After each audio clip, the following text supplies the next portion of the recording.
Halloween.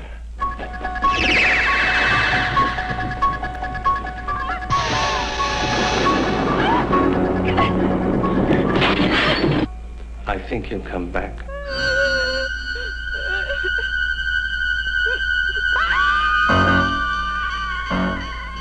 Halloween, the night he came home. Rated R.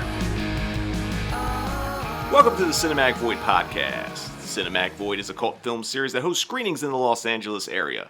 You can find Cinematic Void on the World Wide Web at cinematicvoid.com, as well as Facebook, Twitter, Instagram, YouTube, SoundCloud, Apple Podcasts, Spotify, and now Stitcher. I'm your host with the most, Jim Branscombe, and joining me as always is... Hey, what's up? It's Nick Vance. Paranoid Futures on Twitter, Letterboxd, Instagram, and all that stuff. Hey, if you like what we're doing over here at the Cinematic Void podcast, Cinemadness movie, and all things Cinematic Void, then I highly encourage you to support us on Patreon. And I should mention that by joining the Patreon, you help make this podcast as well as the Cinemadness movie possible. Big shout out to Patreon for all that they do. So what are we talking about this week, man? We're going to be talking about on the next 4 episodes of the Cinematic Void podcast, we're going to be talking about On Halloween, which is movies that take place on Halloween. This is the first of these episodes. We also got a bonus episode that we're going to squeeze in there. That's going to be a Patreon exclusive. So there's Halloween. Everyone kind of associates with horror films, but there's only a select few horror movies that take place actually on Halloween. And, you know, since this is the first episode, might as well be on the nose, get it out of the way. Talk about... Coincidentally, there's a film called... Halloween, that's right. 1978, directed by John Carpenter, produced by Deborah Hill, who co-wrote it with Carpenter. Stars Jamie Lee Curtis, Donald Pleasance, PJ Souls, motherfucking Riff Randall from Rock and Roll High School, Nancy Loomis, and Charles Cyphers. Has cinematography by the great Dean Cundey, and future director Nick Castle plays the Shape. He went on to direct The Last Starfighter, and he's also in a band with John Carpenter, along with this guy, Tommy Lee Wallace, who was the production designer and editor, who also went on to become a director of his own, specifically Halloween 3. Oh, yeah. If somehow you've never ever seen this fucking movie, or even have any conscious thoughts about it, the plot of the movie is about 15 years after Michael Myers killed his sister on Halloween night as a child. He breaks out of an insane asylum, which is really the back road to go to the Hollywood Reservoir. You know, look it up. It's a good location. A lot of things have been shot there, including Neon Maniacs. And he makes his way back to Haddonfield, Illinois to kill again on Halloween night. So, Nick, do you remember the first time you saw John Carpenter's Halloween? You know, I saw it on VHS as a kid with all the kind of popular, you know, just with Halloween, Nightmare on Elm Street, Friday the 13th, like putting it in that grip of film, like as a kid, it didn't stand out to me.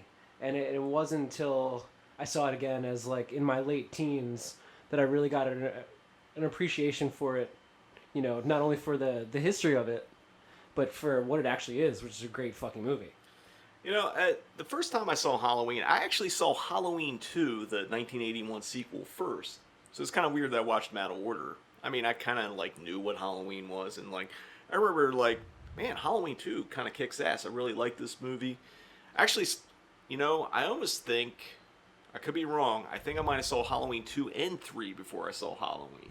Nice. But, I mean, it's just what was available. I remember the first time I actually saw Halloween, I bought a VHS from Blockbuster, because there was a Blockbuster branded VHS of Halloween. I guess they licensed it for whatever reason, so that's what I bought. It was like $2.99. And I remember I actually watched it one morning before going to school, or like leaving for high school, and I just like, God damn, that was fucking good. And this is after seeing at least Halloween 2, maybe Halloween 3, but then it was one of those things that like, this is really good. It's really well made, it's really well done. Obviously it's got a classic soundtrack where I've already heard the music a million times before ever actually seeing the movie. And it was one of those things where it's just like, wow, this is really good. And you keep going back to it's like, it's really good. It's really fucking good. Like, there's no scene out of place. It's just tight. I mean, it's... I'm going to use the Jaws comparison. And the reason why I'm doing that is because I've been to screenings of both Halloween and Jaws where, like, because younger audience tend to want to laugh or be above the movie, especially if it's older. and they're like, ha ha ha, I'm smarter than their movie, ha ha ha. And I've watched it without fail in both Jaws and Halloween, where the movie just gets them, and then they're sucked in, and it's just like, you ain't laughing now, motherfucker, you're fucking pissing your pants. And it's really incredible because, like, I watched it a few years ago when we showed it at Beyond Fest, and again, people were like, people hadn't really seen it, thought they were going to laugh it off, and it just, like, takes them. It's really, really fucking well done. I mean, you don't need two other people to talk the accolades of this movie when there's been countless, thousands, millions of people that love this movie. It is that good. So, what's really important about Halloween, I guess in the context, it was the movie that kicked off the big slasher craze that filled the 80s, where you got all your Friday the 13th and My Bloody Valentines and April Fool's Days and all that shit.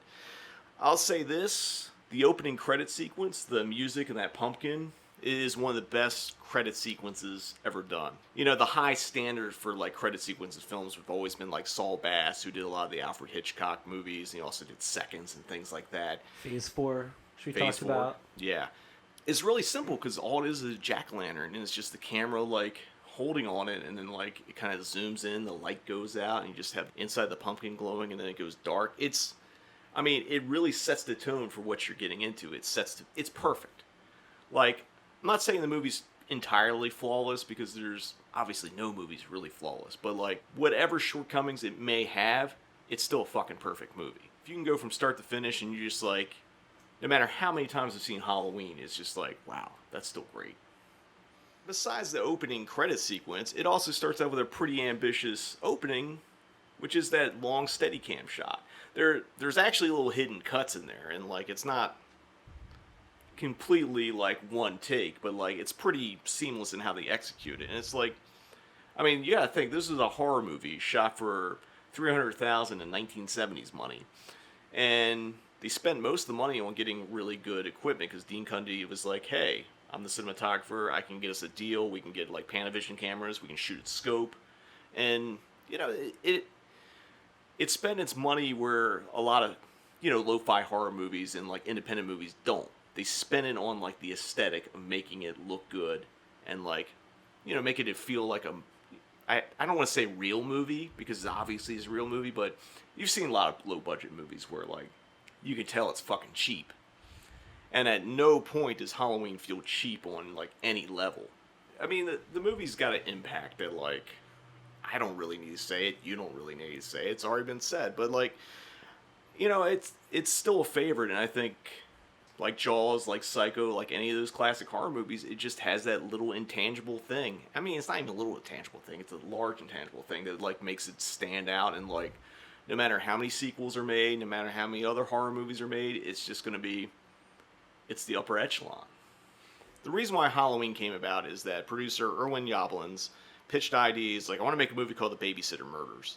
It, you know, whatever you want to do, it just has to have babysitters and murder in it. So, so that was the backbone of Halloween. Now, Black Christmas, which is one of the big influences on Halloween. Mm-hmm. And another influence is Dario Argento's Deep Red. So the slasher kind of evolved out of the giallo a little bit, and Halloween was kind of like one of the movies that took from it, because Carpenter readily acknowledges that he's seen Deep Red. Okay. And I don't know what the Black Christmas history is. I know he was friends with Bob Clark, and I remember, Christ, this is back in like 96, 7, maybe 8. There was an issue of Fangoria that had a article and interview with Bob Clark talking specifically about Black Christmas. And Clark and Carpenter had known each other, and Carpenter was originally going to work on some, like, Killer Yeti movie or something like that. And something that some people might know, some people might not know, that, you know, Black Christmas is a phenomenal movie. If you haven't seen Black Christmas, which I think at this point it might not be Halloween level, but I think it's widely available enough that, like, you can see it now. It's got a nice Blu-ray on Shout Factory. If you live in LA, if the theater was still open, New Beverly would be playing it right on Christmas time, just like clockwork. There's a lot of things in Black Christmas that obviously ended up in Halloween. There's a, you know, killer you never get to see their face. There's the POV of the killer walking around, stalking, that kind of stuff. And incidentally enough, Bob Clark had planned to do a sequel to Black Christmas called Halloween. And the movie was going to start with the killer from Black Christmas breaking out of an insane asylum, and going on a killing spree on Halloween. I know Carpenter had talked to Clark about it. It's like, hey, are you still doing that like Black Christmas sequel Halloween? There's conflicting things on the internet because that's what the internet does. But more or less, like, Carpenter kind of like, I don't say borrowed, but like him and the genesis of Halloween is definitely in Black Christmas. And I don't think you could really ever have a Halloween without Black Christmas. And that's not a knock on Halloween, but it's definitely an influence. And the other thing I mentioned is Dario Argento and Deep Red. Deep Red, it was released as the Hatchet Murders here. I know Carpenter's seen it because like he really loved the score to it. He loved that Goblin score. And one of the biggest influences on Halloween, actually one of the most notable things from Halloween, before we talk about the influence, is John Carpenter's score. It's an all-timer. Like, you can't walk into a fucking Spirit Halloween without hearing the Halloween theme at this point. The inspiration for the Halloween theme, if you listen to the main theme to Deep Red, you'll see the connection. There's definitely shared DNA. They're not exactly the same, but, like, they're cousins. Just like Tubular Bells is a cousin to the Deep Red theme.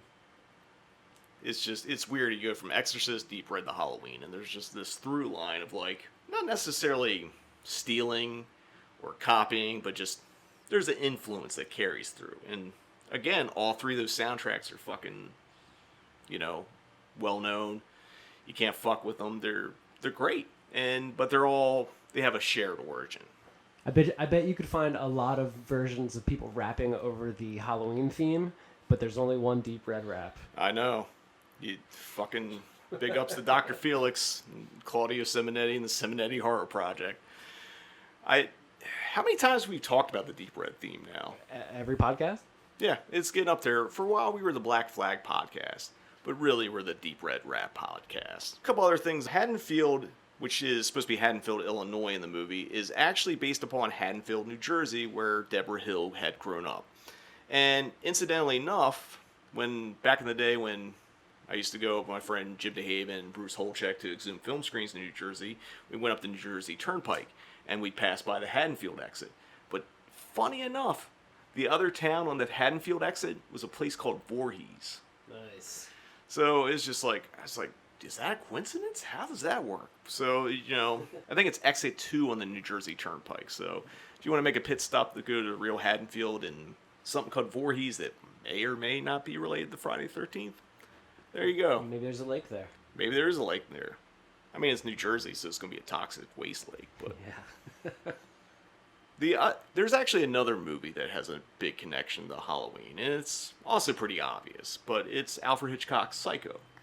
And, the most obvious part of it is Psycho starred Janet Leigh.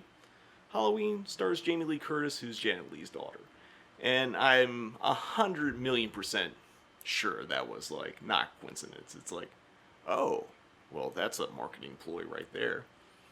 We love a little nepotism in Hollywood. Yeah, I mean, I don't know if the nepotism helped because, like, it wasn't a big movie. Yeah. I'm sure if Janet Leigh was, like, trying to get her daughter into acting, it wouldn't be, the first thing she would do wouldn't be a fucking low-budget horror movie. But from Carpenter and Hill's perspective, it's like, that's a big get because, like, that's starring the daughter of Janet Leigh in another horror movie. That's a fucking selling point. It's sick. The other big cast thing, and this was like, I think this is where they spent the most money on an actor, was getting Donald Pleasence. Donald Pleasence is a phenomenal actor. Check out his performance in Deathline.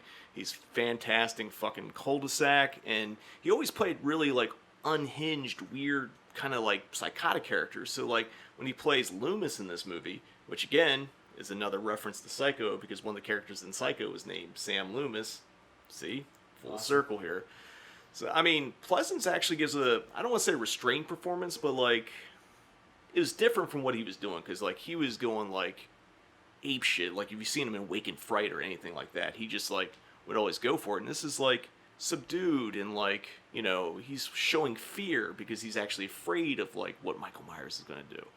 Incidentally enough, Pleasence was the third choice. The two choices that came before him, which also makes sense because they came out of the same kind of acting circle, was Christopher Lee and Peter Cushing. And both of them turned down Halloween because they didn't pay enough. Granted, the same year the year before Halloween came out, Peter Cushing was in Star Wars, so it's like, yeah, I don't need that. And Christopher Lee, who's been in a lot of great stuff, but also had some poor he's like the Nas of actors. Like, he sometimes picks, like, bad roles, like Nas picks bad beats. And his performance is good on them, or good in those movies, but, like... Some people just want to act, man. Some people just want to act, but, like, he turned down Halloween for the same reason, and then he ended up saying it was one of the biggest regrets he had in his career. I guess I'd say that, too, if I ended up being Howling, too, but... But Donald Pleasance kills it. Donald Pleasance kills it. I'm glad that he's the one. I mean... He's the one. He's the one, and, like, it's a great performance. Like, that's the thing about this movie. It's, like, it overcomes, like, what could have easily been a low-budget slasher movie that could have been, like, just something that you would, like, occasionally throw on. But, like, now it's a classic. And, again, I think it's a combination of the right actors, the right marketing, which is tying in Jamie Lee Curtis with her mom, Janet Leigh, with the Psycho Halloween connection. You know, Donald Pleasance lending some credibility, and Carpenter's score. Like, my understanding is they did test screenings without the score, and people were like, this shit sucks. Whoa. And, you know, I think Halloween's good, but I do think, like, you know, it's more than icing on the cake. It's like... It's definitely the sum of its parts. Yeah. It's like, could you imagine watching Halloween without that score? Nope. Not at all. The Michael Myers mask is a William Shatner mask turned inside out, because maybe not everyone knows that, but that's something to know. It's not actually turned inside out. It's just repainted over. But it's a... Excuse me. Yeah, sorry. It's a Captain Kirk mask from Star Trek that Tommy Lee Wallace, like, painted over and, like, I think fucked with the hair a little bit. But, right. Yeah, so, in a way, William Shatner's also in Halloween. One last thing about Halloween before we move on is, in 1981, I believe, which was the year that Halloween had its TV network debut, it played on NBC, and it played right before SNL. And, again, great piece of marketing is they had Donald Pleasance be the host of SNL that night. So you see Halloween, you go in SNL, Donald Pleasance host. But it's also notable for the time that Fear played SNL. Also known as the greatest SNL episode of all time. Yeah. I don't think SNL actually allows that episode on air, but if you go on YouTube, you can find the Fear performance, and it's fucking great because, like, a bunch of punks from Washington, D.C., including Ian McCaw from Minor Threat, Henry Rollins before he was in Black Flag, like, all the D.C. punks, like, drove up to be in the mosh pit there. And also, there's a great story that Ian tells. I think you can just look up for it on YouTube. You'll find it pretty easy, where he talks about, like, what happened. Fear had played because, like, they started fucking up the studio, so, like, the security grabbed them, took him to a back room and said, don't do anything. And they left him with a phone, so they just picked up the phone and started making all kinds of crazy long-distance calls on the SNL's dime. As they should. As they should, because it's punk rock. Now, logic indicates that since we talked about Halloween, we're going to talk about Halloween 2 next. And we are. But I'm pulling a fucking bait and switch. We're not talking about the actual follow-up to Halloween 2, or the recent incarnation that came out in 2018. Again, curveball from hell. We're going to be talking about Rob Zombie's Halloween 2 from 2009. And I'm going to start off by saying that when Rob Zombie's first Halloween remake, the original one came out that he did, I fucking hated it. And I actually hated it from the first frame the movie hit. And I was in misery the whole duration of the movie. I got roped into going with our mutual friend Bruce Holchek, and I was just like so mad, and he was so mad, and I was like, "Why are you mad for? It was your idea to go see this fucking thing." And when they announced the sequel, it's just like, "There's no way, and fuck, I'm going to go back and see a sequel to this movie." Like it was probably one of the most painful movie-going experiences I had was watching that movie. I did not like it. And I'm not trying to be mean or whatever, but just like everything about it did not connect with me. And it was just like misery. So what happened was, a couple days earlier, I'd gone to the theater and seen the Sorority Row movie, which is a remake of House on Sorority Row. And then Bruce had called up and was like, "Hey, let's go to the movies. I want to see either Sorority Row or Halloween 2. And I knew he'd get pissed that we'd gone and seen Sorority Row without him. So instead of hearing him bitch about, "Why didn't you go with me? Why didn't you wait?" I was like, I'm not in the mood for the Sorority Row remake or whatever. So this is your confession. This is my confession. And from what I remember, the Sorority Row remake, it wasn't bad. I mean, I don't remember much from it because that was the only time I've seen it, but it's just like I didn't really want to sit through the movie again that soon. It wasn't that kind of movie. So I was like, fine, we'll go see Halloween 2. And we're like, how bad could it be? That's what we said when we went in for Halloween 1, or Rob Zombie's Halloween 1, I should say. And at the conclusion of the movie, actually during the movie, I don't know if the bar was so low because of like that first one, but I was like, kind of liked it. And I didn't like everything about it, but I liked enough of it where it's like, kudos, Rob Zombie. I feel like you're trying to do things and you're doing more interesting things than you normally do in your movies, which are usually like a lot of over-the-top violence, nods to exploitation movies that don't necessarily hit their mark, and lots of really cringe dialogue. And all those things are still in Halloween 2, but there's a lot of really, really, really good stuff in there. And I'll say this, this is, between this and Lords of Salem, these are my two favorite movies he's made. And I feel like at those movies, he was growing as a filmmaker. He's figuring out how to take his Rob Zombie aesthetic while mixing it with like, a film, not just being like, this is a Rob Zombie movie. This is like an attempt to make like a movie, and I just happen to be Rob Zombie directing it. Dude, Rob Zombie makes a sequel to his already bad Halloween movie. And now he thinks he's fucking David Lynch or something. And he's fucking, making a sequel to a fucking Halloween. It's Halloween, and there's a fucking unicorn, or whatever the fuck. That is one of the things that doesn't work in the movie. And like I said, there's quite a lot that doesn't work in this movie. But just before we get into it a little bit more, the movie stars Scout Taylor Compton, Malcolm McDowell, Tyler Mane, Daniel Harris, who was in Halloween 4 and 5, Brad Dourif, and a plethora of horror actors that you've seen sitting behind a table at a horror convention. And there's no reason why, like, this movie should work. And in fact, I don't even think Rob Zombie wanted to even make a sequel to Halloween. Because the first one's so successful, they were just going to make one anyway. I think he's like, well, if you're going to make it, I want control of it. And I just want to, let me just have the reins. And like, okay, you can do what you want. And what he ended up doing is, I don't think he made a movie that made Rob Zombie fans happy.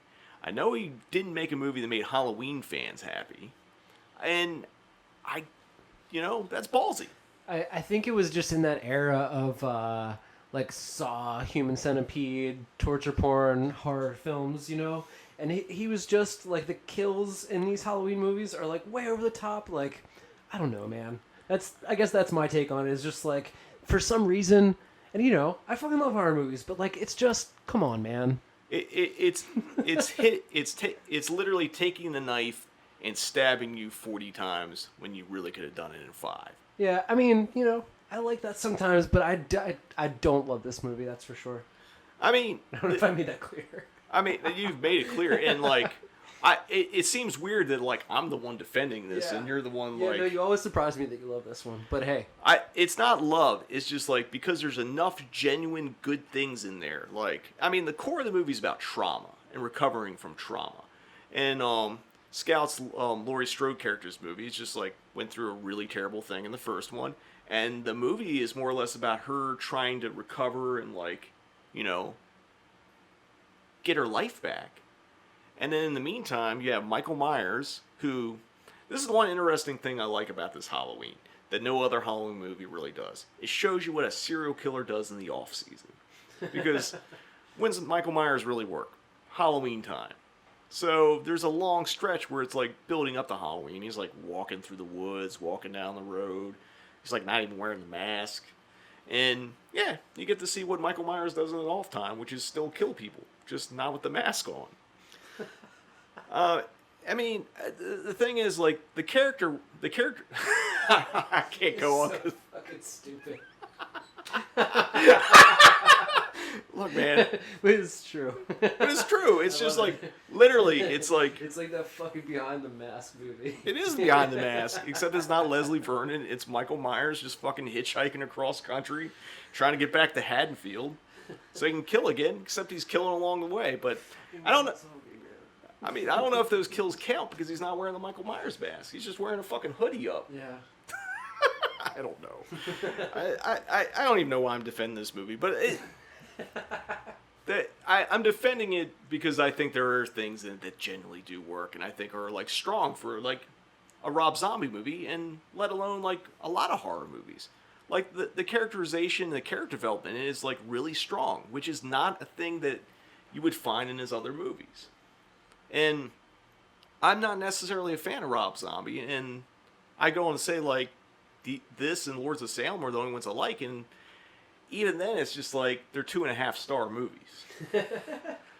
I can't give them 4, but like the things I like in those movies I like a lot. But on the flip side, the things I don't like, I really don't like. But something I do like about this movie, there's a couple things. My favorite scene, though, and it's probably a fucking throwaway and really has nothing to do with it, is it deals with Malcolm McDowell's Loomis character. And basically, I kind of like this twist that Rob Zombie did with him. He just made him like a shit heel, like he's hawking a book now about like how I fought Michael Myers and this whole thing. It's a complete flip on like Donald Pleasance, like in between of being like empathetic and psychotic trying to stop Michael Myers. So he's hawking this book on a talk show that's hosted by Chris Hardwick, who I am not sure if he's in character or not, but also has Weird Al in it. So it's Malcolm McDowell, Chris Hardwick, and Weird Al, and the scene's fucking hilarious. And I'm pretty sure it's mostly improv, but it was really good. Does it belong in the movie? I don't know, but I think it's better that it's there. And you know, there's the extended Halloween party sequence where, like, Laurie Strode and all of her friends kind of go hang out and, like, blowing off steam. Just, like, you know, trying to, you know, it's like, I'm not going to let this really terrible thing take away from me having fun. Although, in hindsight, what happens afterwards, maybe you should have skipped the party. I don't know. Like I said, like, this and Lords of Salem, I thought Rob Zombie was really pushing and, like, growing as a filmmaker. And then he did another movie set on Halloween called 31, where I think he basically took that goodwill and just put it in the toilet and flushed it away. Yeah, I'm a Halloween 2 Rob Zombie defender. I'm sure I have other things that people are like, what the fuck? What's going on? And I can feel the podcast, like, 1 stars coming for this. But so what's your Twitter handle? It is cinematic_void. And, yeah, I'll defend it. And I'm not the only one. There's a lot of people that actually defend this one. Most people still genuinely dislike his first hack or stab at Michael Myers in Halloween. I mean, the reason why I don't like it, it makes it seem like one of those Discovery Channel like shows where they talk about like inside the mind of a serial killer. He killed animals growing up. It just follows that and just like it demystifies Michael Myers until he's just a white trash kid who goes out on a killing spree. I was surprised Michael Myers didn't smoke meth in the first one. And, again, all that shit's still in part 2, but I think the other stuff he does in it outweighs the things that I don't like. If you have the box set or you have a copy on DVD or Blu-ray, give it another spin. Give it a reevaluation. Oh, and one last thing, and this is a bias. It has the band Void, DC hardcore punk band, on the soundtrack, which I guess that might be part of the bias.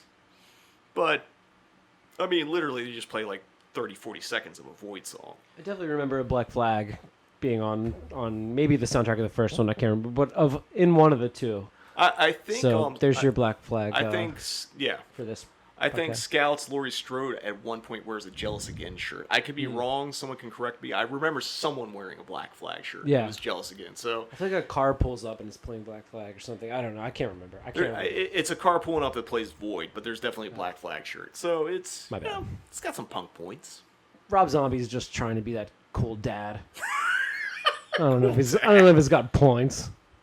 I mean, I guess I dig it back. He's like an OG rocker. I mean, I hate his fucking movies. I mean, yeah, we'll just leave it at that. But early White Zombie's sick. Actually, most White Zombie's sick. I do like a lot of the White Zombie records. I'm not big on his solo career, and I think also the solo career is also a reflection of his filmmaking career. So, again, I think he does good things in both. It's just not for me. You know, he's got an audience for it. That's great. But, again, outside of this and Lords of Salem, it's not for me. Now, switching gears back to the logical continuation of this conversation, we're going to move on to what was a sequel to the original Halloween and Halloween 2, except it had nothing to do with Michael Myers, or Dr. Loomis, or Laurie Strode. I can only be talking about Halloween 3, Season of the Witch from 1982. It stars Tom Atkins, everyone's favorite actor, Night of the Creeps, Stacey Nelkin, and Dan Hurley, who's also in RoboCop and Twin Peaks and a bunch of other stuff. I unabashedly love this movie, and I've loved this movie since I originally saw it. Maybe at the same time I saw Halloween 2, before I saw Halloween 1, but again, my memory's a little blurry on that. So, how Halloween 3 came about, and, you know, I'm retelling it, you probably already know it, but hey, it's worth reiteration. John Carpenter and Deborah Hill wanted to step away from Michael Myers and turn Halloween into an anthology series, where every year there'd be a different film set on Halloween. And Halloween 3 Season Witch was the first, and unfortunately last of this. And, you know, to this day, I kind of wondered, had Halloween 3 actually been a hit, I feel like the Halloween franchise would have opened doors for so many different filmmakers, so many different ideas, so many original ideas, than what it ended up becoming. If you've never seen Halloween 3, kids all over America want silver shamrock masks for Halloween. Dr. Daniel Chalice, played by Atkins, seeks to uncover a plot by silver shamrock owner Connell Cochran, and wants to figure out why he wants these kids to wear these masks. The movie's produced by Deborah Hill, cinematography again by the great Dean Cundy. I think it's some of his best work from that era, the whole Carpenter set series. And most importantly, I think it also has John Carpenter and Alan Howarth's best soundtrack, which is, we'll talk about a little bit later, but I think the Halloween 3 soundtrack is a fucking masterpiece. Originally, Joe Dante was supposed to direct Halloween 3, and I guess Joe's just had bad luck with part 3s because he was also supposed to be the original director of Jaws 3 when it was supposed to be a spoof kind of comedy movie called Jaws 3 People Zero. So, not much luck on part 3s for Joe, but it still ended up being a comedy or a spoof, just not by Joe Dante. What, Halloween 3? Jaws 3. Jaws 3, yeah. That fucking floating shark in 3D is, yeah, I don't know. That is high comedy. With Dante out, the film ended up being directed by Carpenter's former editor, production designer, and friend, Tommy Lee Wallace. And incidentally enough, Wallace was supposed to be the original director for Halloween 2, and he's like, nah, this kind of sucks, I don't want to do it. So he didn't do it, and Carpenter's like, what the fuck? But then they kind of hit him back to do part 3. And although Wallace is the only credited writer on this script, it was actually mostly written by Nigel Neal, who's best known for writing the Quatermass series, with some rewrites by John Carpenter and Wallace as well.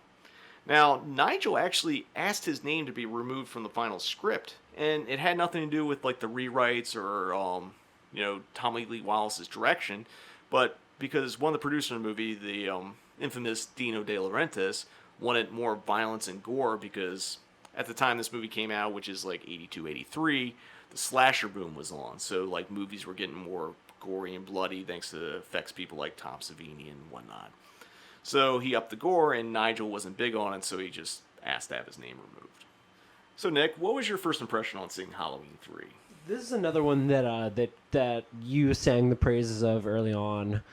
So I kind of checked it out knowing that you already loved it and went into it, just kind of with those expectations that this is going to be sick. And I've always loved this, and I actually watched this yesterday. Just, I probably haven't seen it in maybe 5 years.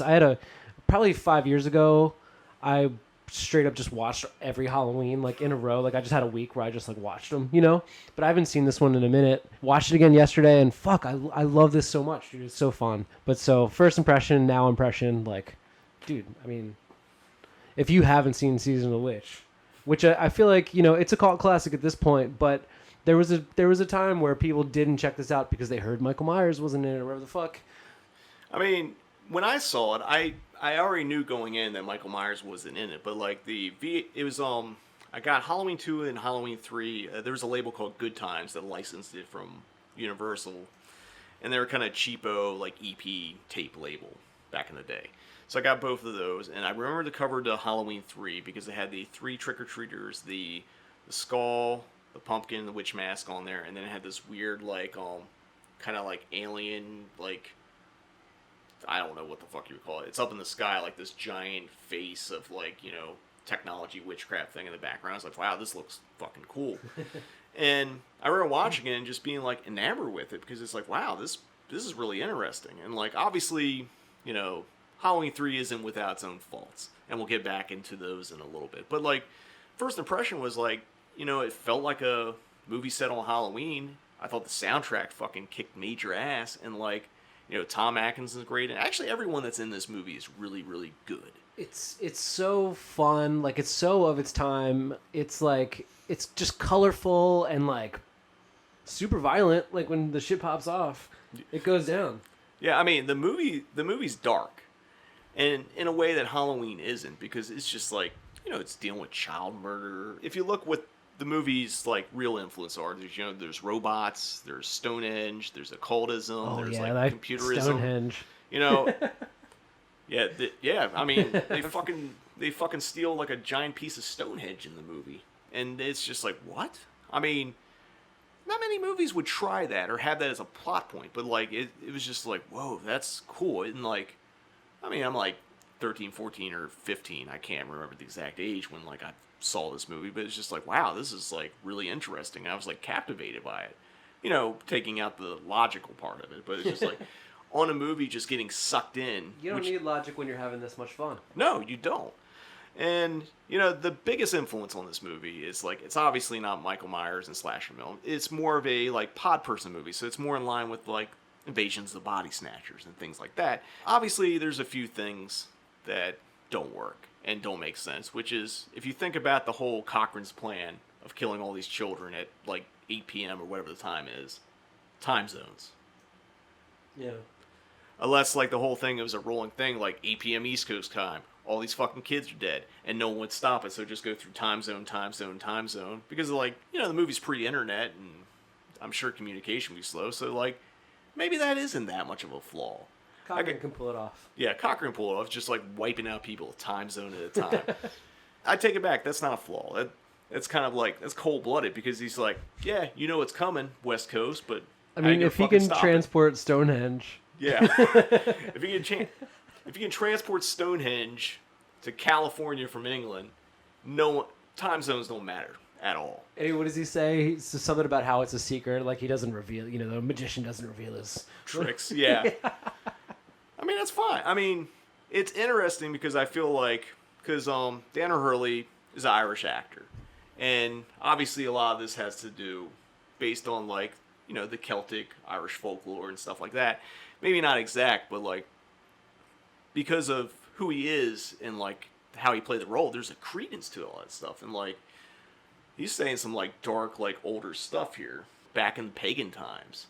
And that's what I really like about it too, because like obviously it's dealing with modern technology with these microchips that can like once like this signal on the TV goes off, it just blows a fucking kid's head off. But it's also like dealing with the not Lovecraft level of old ones, but like definitely like the legit pagans and Celtics back in the day. And it's really deep, really dark, really interesting. And, speaking of things that don't work, and this is the knock this movie gets, it probably still gets it now, but like it was much worse back in the day. And I'm going to call bullshit on this, is that there's no fucking Michael Myers in it. Because there doesn't need to be Michael Myers. He got shot in the eyes and set on the fire in a Halloween 2. Motherfucker's dead. Let him die. Let him die.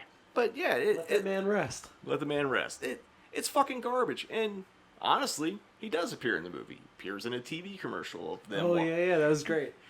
And also to tie it back to the first two Halloweens, Jamie Lee Curtis appears in it. Not by her like being present in the movie, but her voice. She's the voice on the loudspeaker in the town that Silver Shamrock's located in, like doing like time for curfew, that kind of stuff. So it connects like basically Carpenter, Deborah Hill, Dean Cudney, and Jamie Lee Curtis all continue through the first three Halloweens in various forms. You had mentioned the brilliance of the soundtrack earlier. We need to acknowledge specifically the brilliance of the TV commercial, which is the thing that kind of triggers the kids when they have the masks on Halloween, like it's that whole thing. But it's so annoying, and like that. But it's a commercial. That's the point. It's like that's every commercial. It's the same fucking thing over and over, and it like drills it in your head. It's so perfect. What do you think about the Silver Shamrock song? I mean, essentially all it is London Bridge. But it's just like, to the point that like, it's the most annoying version of London Bridge. It had to be annoying because that's what effective marketing It's so is. good. I mean, it drives everyone crazy. I mean, as it does, like that's I don't want to give anything away, but like, that song. That's so, I mean, it plays a part because every time it comes in, it's like a countdown to like Armageddon almost. It's like 3 more days to Halloween, Halloween, Halloween. 3 more days to Halloween, Silver Shamrock. And then it just keeps going down and down, and like, it's a doomsday clock to basically using the public domain London Bridge. Is it London Bridge or is it, no, it's Row Row Your Boat. Which one is it? I don't know. Yeah, it's London Bridge. Sorry, I was right the first time. Okay. I was second guessing myself. This soundtrack for the longest time, back when I was in college, early college in the early 2000s, this was like finding the Halloween 3 soundtrack on vinyl was a holy grail. I own movie soundtracks because, like, you know, I was in punk and hardcore and hip hop, and like a lot of that stuff was on vinyl. But I would occasionally hit up like used record stores, and I'd always hit the soundtrack section. And sometimes you find like interesting things like Phantom of the Paradise, that kind of stuff. And if you went to New York, you get cool reissues of like the Goblin stuff and the Italian soundtracks. But I was always on the hunt of Halloween 3. And one year, before I went to Salem, Massachusetts, my friend Jim DeHaven, his cousin, went to Salem, and they went to this record store. I believe it's called the Sound Exchange or Record Exchange, something like that. I don't know if it still exists. At least it was like maybe 3 or 4 years ago when I last went. And he fucking found a copy of Halloween 3 on vinyl. And I was fucking pissed. 1, because I didn't get to go to Salem. 2, he got this fucking record. So it became this hunt to find this goddamn record. And I think I got a CD of it at some point, and then like I got MP3s because it was expanded. But it took a while to actually get an OG vinyl release, and I had to eBay it, and I paid $60, which is not. It seems like a lot, but like it's really not a lot for the record. And then, I guess maybe at this point, probably 6, 7, 8 years ago now, Death Waltz Records did the first reissue of it, and I snatched that shit up too. And like, there's just something about the soundtrack where I think like with Carpenter and Howarth working together, it's because it's different, and it's a really driving soundtrack. It's really haunting. It's really eerie. It's like very, very synth heavy, which obviously all the Carpenter stuff is, but like this one is like definitely just like synth keyboard and just like loops and shit like that. And it sets a mood. Like, you know, sometimes when I was like writing stuff or like, you know, I was just like, you know, trying to get in like a mindset for things, like, you know, it's Halloween season, drive around the Halloween 3 soundtrack. I mean, it's that good. And, you know, it reminds me, like, it's probably been like 8 or 9 years ago now. I went to a screening at the Chinese for They Live in Halloween, and John Carpenter's going to be there. And movie started late for, I think, there was a Golden State Warriors game on, and I think John Carpenter wanted to catch the end of it, and they kept pushing the Q&A and the movie start time so it could, like, coincide, but it didn't happen. So I know the first thing when he went on stage, he's like, "You nerds got smartphones? Who's winning the Golden State game?" And they were losing. It's like, god damn it. And let me say, it's like, if you ever seen John Carpenter Q&A, especially more recently, he wrecks moderators' shops. Like, he doesn't fuck around. You ask the question, you get a short answer. You ask a dumb question, you get fucking ethered, is what happens. And then he also has this, like, you know, stock lines, like, well, this Q&A's done, I gotta go meet my dealer, and things like that. But it was during this Q&A, which was a train wreck. And it got to the audience portion, which was also a train wreck. But then someone raised his hands, like, and actually asked Carpenter about the Halloween 3 soundtrack. And as far as I know, Carpenter doesn't really talk about Halloween 3 too much. And I don't know why. I don't know if him and Howarth had a personal falling out at some point or what the deal is, because, like, there's just no mention of it. I don't know if they have a beef, they're doing secret rap battles or whatever's going on. But this is probably the only time I've ever seen Carpenter in person actually talk about Halloween 3. And someone's like, "Were you inspired by krautrock for the Halloween 3 soundtrack?" And what I mean by krautrock is electronic rock bands from Germany. Kraftwerk, Neu, Tangerine Dream, bands like that. And Carpenter pauses. He looks at the guy and says, "What the fuck is krautrock?" And, like, it was probably the perfect response. And the guy kind of explains it to him, and I guess, like, Carpenter, you know, was aware. And the guy explains it to him, like, sit down. Yeah, he's like, Tangerine Dream and shit like that. And Carpenter's like, I don't think so. I wasn't really listening to that stuff then. I was listening to rock and roll. If John Carpenter says, what the fuck is krautrock, sit down. Yeah, I mean, the question's done, but this guy was like, no, let me explain it to you. And Carpenter's like, I gotta go back and re-listen to it, and I'll see what's up. Did he? Probably not. So anyway, after that Q&A, my wife, Morgan, and I bailed.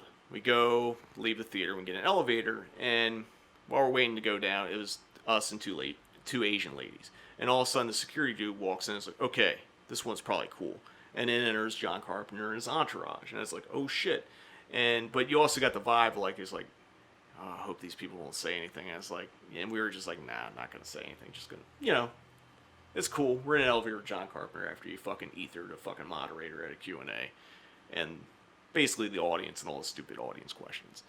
And as the elevator doors are closing, I hear this guy like, Mr. Carpenter! And then I see this, and then I see the security guards like, not today, buddy. And I'm like, what the fuck? Are they going to fucking shoot this guy? What's going on? And the guy like dives into the elevator, blocks it, and then he has this comic book in his hand. He's like, Mr. Carpenter, I just want to shake your hand and like give you this comic book. So Carpenter shakes his hand, takes the comic book, guy leaves. This is gross. And then the elevator door shuts. And then I think his wife Sandy King Carpenter, who's a longtime producer for a lot of films, was in the elevator too. And she's like, Jesus, there's always got to be that one. And the elevator goes down. They get off on the second floor. We were like on the third or whatever. So they get off the elevator, and then the two Asian ladies like tap my wife and I on the shoulders, like, "Excuse me, that was someone famous. Who was that?" And we're like, "Oh, it's filmmaker John Carpenter," not thinking they knew who it was. And they're like, "The director of The Fog! Holy shit!" And it was just like, what? I mean, that's fucking awesome. And yeah, the thing is, never ask John Carpenter to listen to krautrock. That's the moral of the story. Or jump at him at a fucking elevator. Just have some class. Especially now. We kind of jumped ahead here where we were going to talk about, but so I'm going to backtrack a little bit and talk more about like Halloween 3 and its box office. Let's be honest, and you can check box office totals wherever. Like Halloween 3 just did lukewarm. It didn't really lose money, but it didn't make the money that the first two made. And obviously the producers who had a stake in Halloween, as well as John Carpenter and Deborah Hill, were like, we need to do another movie, Michael Myers. We need to do a movie, Michael Myers. And I know Carpenter and Deborah Hill were really resistant against doing it. So Carpenter enlisted this guy, author, Dennis Etchison, who wrote the Halloween 3 novelization, as well as the Halloween 2 novelization, Videodrome, The Fog. And he wrote most of those under a pseudonym, Jack Martin. And incidentally enough, while Halloween 3, the movie, didn't do well at the box office, Halloween 3, the novelization, was a hit and sold a fuck ton of books. That's insane. Yeah, and I think that's why Carpenter's like, well, I think you should write a treatment for Halloween 4.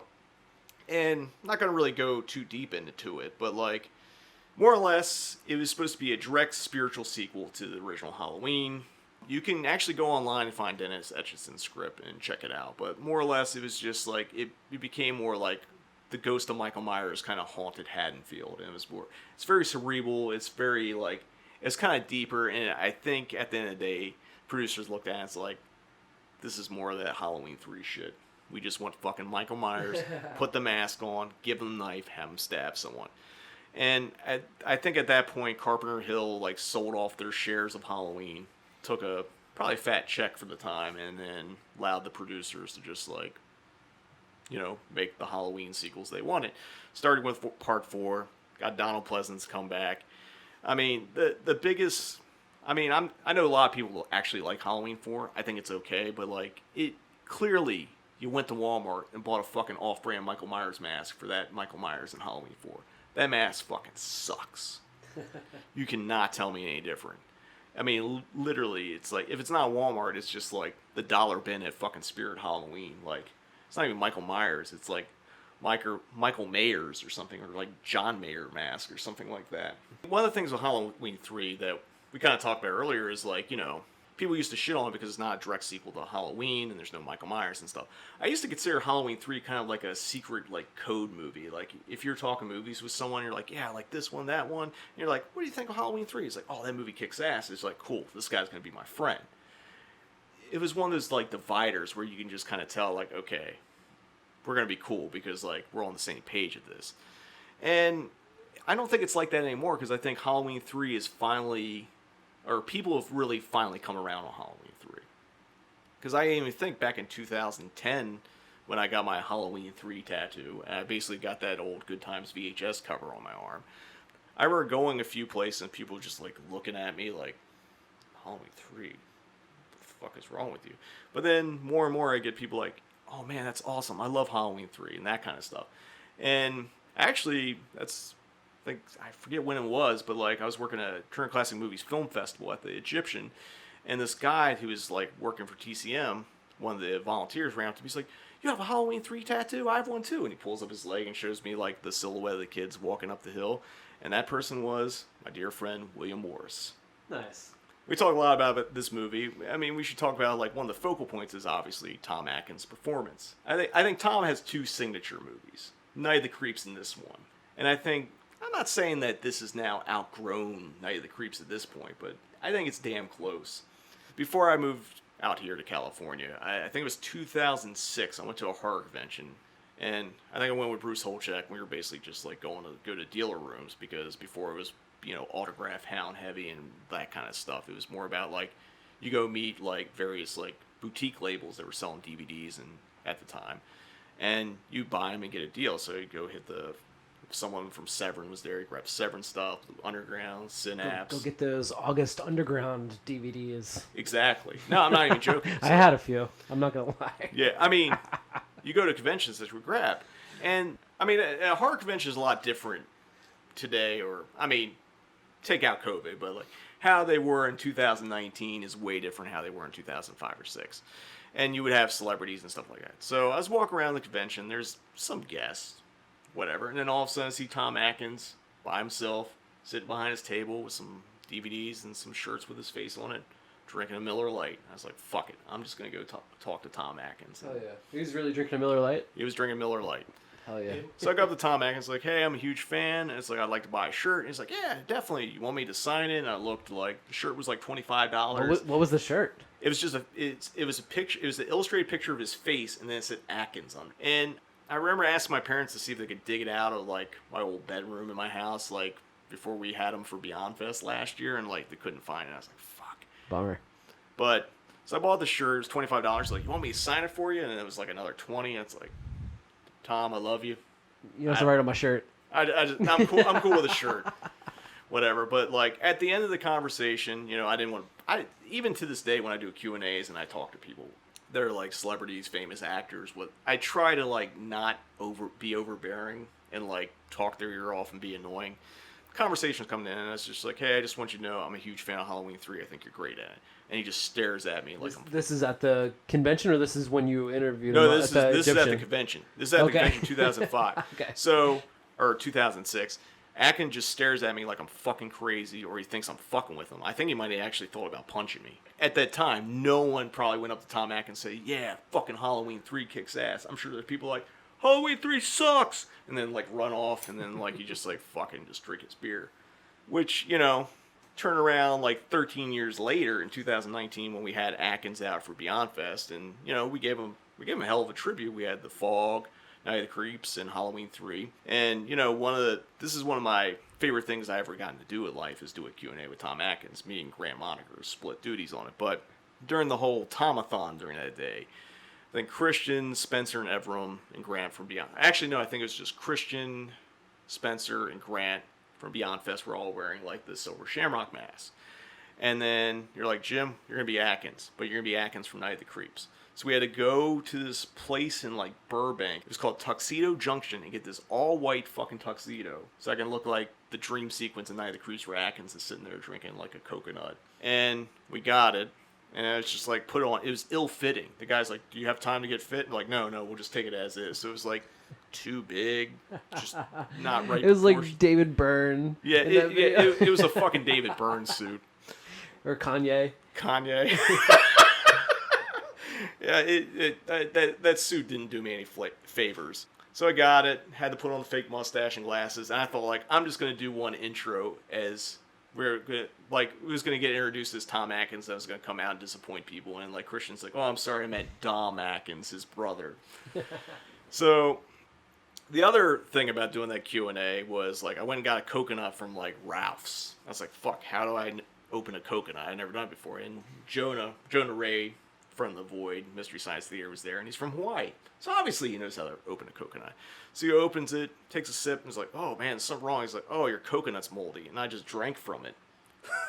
So apparently I somehow bought the only moldy coconut from Ralph's. But it cracked open, put a straw in, and I just stood around like that. Poison Jonah. Poison Jonah. I'm glad you're not dead, Jonah. So I thought, like, I'm just going to do this intro.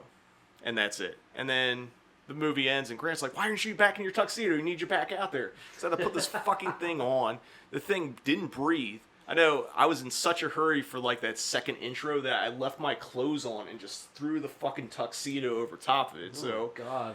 So it looked like I was coming out in a fucking snowsuit to do this thing. And I did a few more times, and then for the Q&A, they're like, you need to leave it on for the Q&A. And I was like, I don't want photos of me in this stupid-ass white tuxedo. But it's like, you know what, fuck it. But it's like, I knew I at least had to take off the mustache. So Atkins finally... Did you have to take it off? I didn't want to be a complete jackass during the Q&A. So Atkins finally arrives. We're kind of talking to him, and he's like, oh, that's a nice suit. And, like, I don't think he caught on that I was dressed as him in Night of the Creeps, which is probably for the best. But for some reason, because I was wearing the tuxedo, he thought didn't catch on that you were dressed like him. He just thought you were a jackass. No, he actually thought I was in charge for some reason. He kept or you were just dressed up in this giant fucking suit. I think he thought I was in charge for some reason, because he kept asking me, like, you know, questions about, like, this and that. It's just like, I'm just wearing this tux. I didn't want to tell him, like, dude, I'm wearing this tux to be dressed like you in a fucking... Who's that guy? Is he the owner of the theater? Yeah, pretty much. I might as well have been fucking Sid Grom in the Tom Atkins. But that Q&A was great. I mean, I'm hoping the Cinematheque posted it at some point. Like, one of my life highlights was I basically got Tom Atkins to say fuck Michael Myers in that Q&A.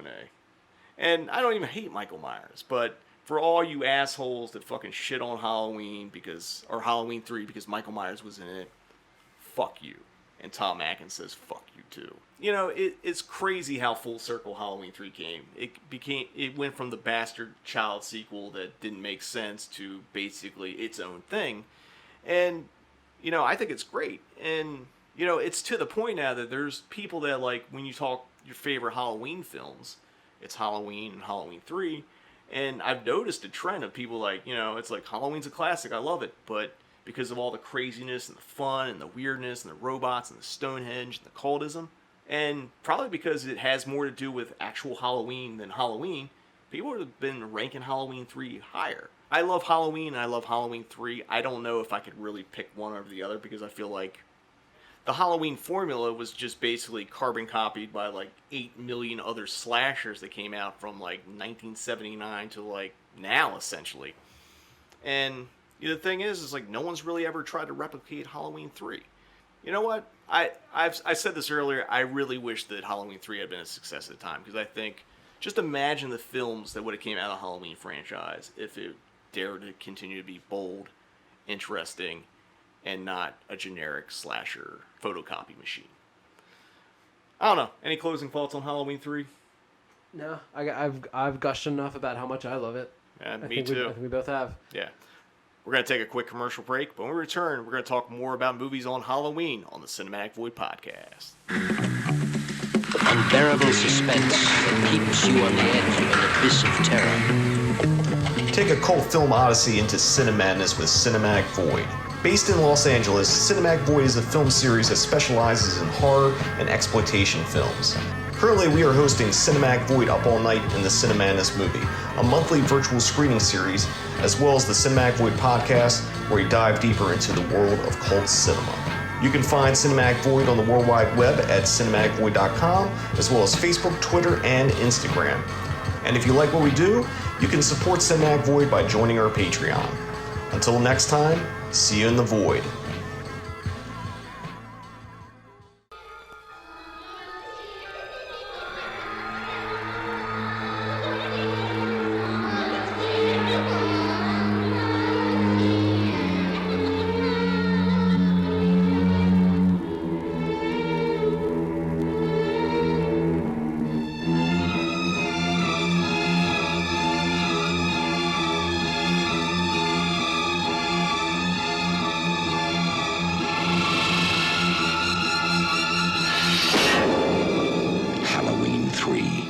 season of the witch, the night no one comes home. Welcome back. We're talking about movies set on the holiday of Halloween on the Cinematic Void podcast. This is episode 1 of 4, and I guess logically you would think we would continue talking about the Halloween series. But honestly, I've talked about the ones that I want to talk about. What do you think, Nick? Yeah, I don't really need to talk about any other Halloween movies. I mean, they have their moments, like Buster Rhymes kicking Michael Myers' ass, LL Cool J showing up, Paul Rudd showing up. Showing up? Yeah, just showing up. If you know me, I'm not a big franchise horror guy, and I think I do like the first 3 Halloween movies. I actually think Halloween 2 is one of the best direct sequels to a movie, and the main reason I didn't talk about it in this is because I think Halloween 2 is technically a November 1st movie. Because at some point, it crosses midnight, Michael Myers is still walking around. So is it really Halloween, or is it really November 1st? I'm sure there's debate. It's a catchy title. It is a catchy title. Yeah, November, it's like Halloween 2, November 1st doesn't really ring off the fucking... Actually I like that, actually. That's great. Fuck it. Yeah, they should have done that. Like Halloween 2, November 1st. Instead, as we get deeper into the next several episodes of this podcast, we're going to talk about some other movies that take place on Halloween that aren't related to John Carpenter's Halloween. However, this next set does owe a debt to Halloween and the Halloween franchise. And this first one came out in 1982, and it's pretty early in the slasher cycle. It's directed, photographed, edited, and written by Gary Graver. It stars Jacqueline Groh, Chris Graver, who's Gary's son, Peter Jason, who you've seen in countless John Carpenter films such as Prince of Darkness and They Live, David Carradine, who, if you don't know who David Carradine is, like, he's fucking Bill in Kill Bill, Carrie Snodgrass, who Neil Young wrote a song about called A Man Needs a Maid, and they were married for a while, and that didn't work out. And because she was sick of cleaning up after him? Yeah, I'm pretty sure that it was like, can you imagine cleaning up after Neil Young? He's probably a pig. He's just sloppy. Just leaving fucking guitars and like picks everywhere and like hats and flannels. Make your bed, Neil Young. Make your bed, Neil Young. And also has appearance by Steve Railsback, who you've seen in The Stuntman and Turkey Shoot, and the amazing South African E.T. ripoff Nuki, which I don't think he's sober in one frame of that What's movie. it called? It's called Nuki. I've never heard of that. It's a South African E.T. ripoff. It got shown at the One Word Weird-a-thon like a few years back. And I think Grant's used clips of it in the Horror-thon over the years. So, but the movie we're talking about is Trick or Treats, and Treats with an S. Not to be confused with Trick or Treat, which is a heavy metal demonic possession movie. The Ozzy one, right? Yeah, the Ozzy one. We'll be talking about that on the next episode of the podcast. And not to be confused by Trick or Treat, which is the Michael Dougherty anthology film, which we'll be talking on in another episode. This is Trick or Treats. And unlike the other Trick or Treat movies, with their various R or lack of S's, this has one of the best, weirdest credits ever put in a film. And that is Magic Consultant. And who was the Magic Consultant? Orson Welles. That's right. And we'll get into why Orson Welles was the Magic Consultant on it in a second. But for those of you who haven't seen Trick or Treats, basically a babysitter, shocking coming out of the slasher film Halloween cycle. Horror directors hate babysitters. I don't know if that's a little known fact. I mean, maybe they had bad babysitters when they were growing up or something like that. Shit was probably wild in the 50s. Everyone has this nostalgia that 50s were great, but maybe there's just shitty babysitters and no one knew. I don't know. But anyway, a babysitter is stuck watching over a young brat on Halloween night who keeps playing vicious pranks on her. To add to her trouble, the boy's deranged father has escaped from an asylum. Where have I heard that before? And is planning to make a visit on Halloween night. And again, as we already hinted at, Orson Welles is the magic consultant on it. And the reason why Welles was involved is because Gary Graver was his longtime cinematographer, specifically in the 70s. And Gary shot a lot of stuff that, like, sadly didn't get released, but thankfully has been released in the last couple of years, including The Other Side of the Wind, and just this year at, I think it's playing Venice right now, the Dennis Hopper Orson Welles movie. You know, I've always known Graver just from his work in porn. Yeah, I mean, Gary needed to Gary had to pay rent, man. So he did hardcore porn, softcore porn, exploitation, art films, horror films, you name it. Gary was a writer, director, editor. He busted his ass. And like, funny enough, when he was like doing stuff for Orson, I don't think Orson was paying him, so he had to go take other things like porn to pay the bills. He would ask Orson advice, is like, how would I edit this? And Orson would be like, you should do a montage in the porn or something like that. Kind of funny, crazy stuff. But like, Gary is probably very unsung in the annals of filmmaking and, you know, also exploitation filmmaking, because like, not only did he work with Orson Welles, he worked a lot with Al Adamson, worked on things like Dracula vs. Frankenstein and The Naughty Stewardess. So, you know, Gary fucking busted his ass and worked. Like, go look at his IMDb and like just look at all of his credits. Like, he worked on everything and a lot of porn. Not a lot of people have seen this film, and you know, the people who have kind of give it a bad rap. But like, again, I'm gonna be a contrarian here. I kind of enjoy it for what it is, and it's a fun, stupid slasher movie.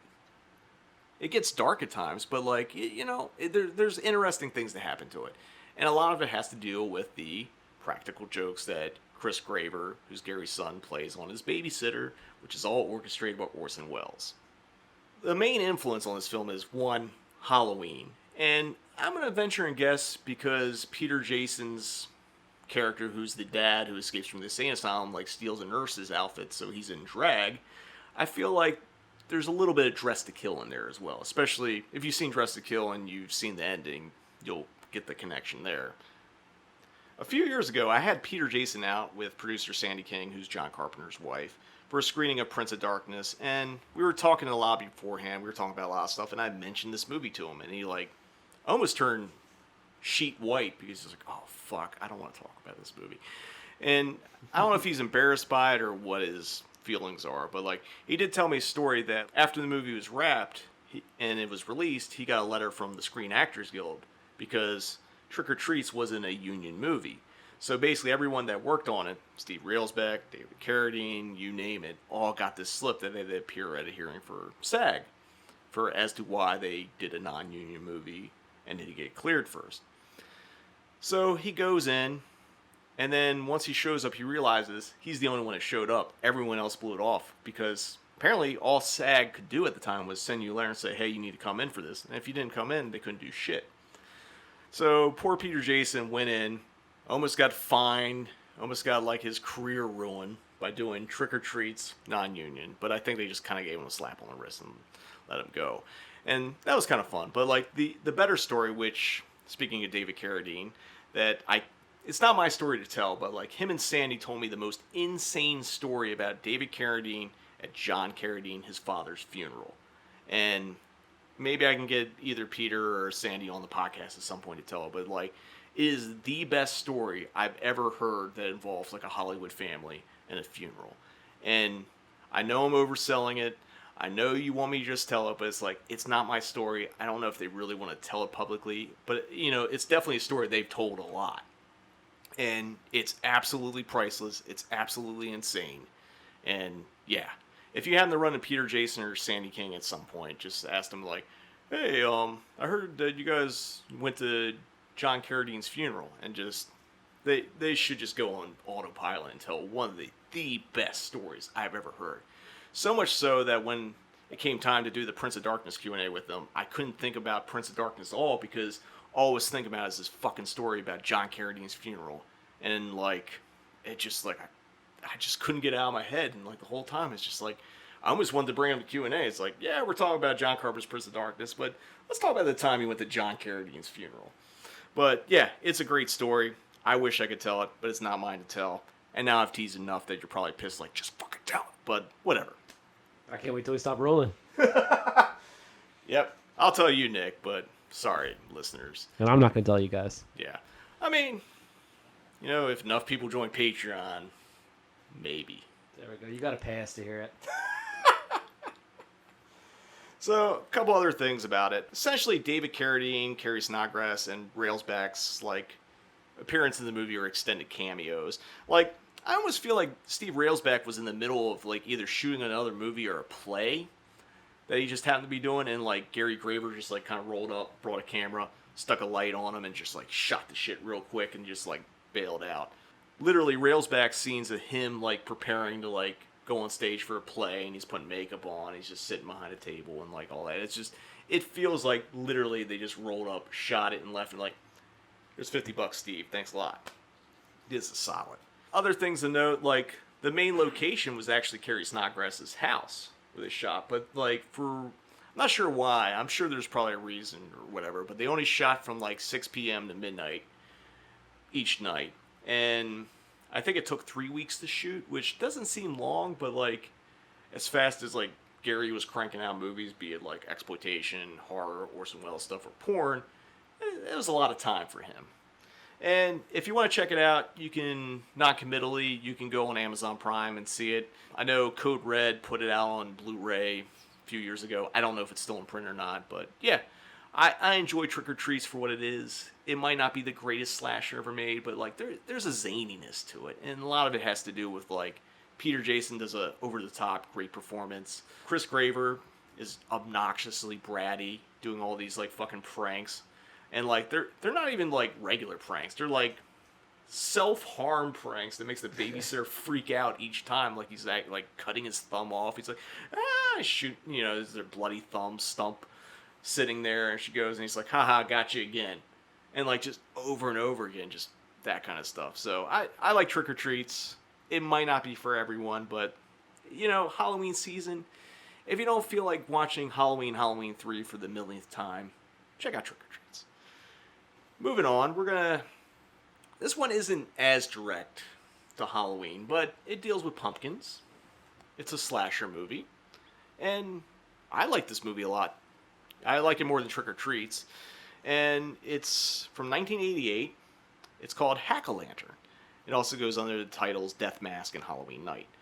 The film was directed by Indian filmmaker Jag Mandara, who also made the interesting Jigsaw Murders that shows Michelle Johnson from Waxwork. I think that's out on Blu-ray too. It's a pretty good like thriller, not necessarily slasher, but like thriller killer type thing. The movie stars High Pike, who had a pretty crazy career if you look at his filmography. He was in Dolomite, Slithis, and Blade Runner, and he plays this kindly grandfather who's actually a leader of a satanic cult that sacrificed people on every Halloween night. They really push the High Pike thing too. He's like the big billing in this movie. And when I was watching that, I'm like, who the fuck is High Pike? And I guess he's in Blade Runner, but I don't know, man. I don't know who High Pike is, but he looks like fucking Gary Newman now, like just like him. It's crazy. Gary Newman aged into being High Pike. It's crazy, but it happened. Shout out to both Gary Newman and High Pike. And rest in peace, High Pike. I mean, his performance is way over the top, but like it's actually kind of good because like clearly he's like not giving a fuck and having fun. He's just like chewing the fucking scenery and all that stuff.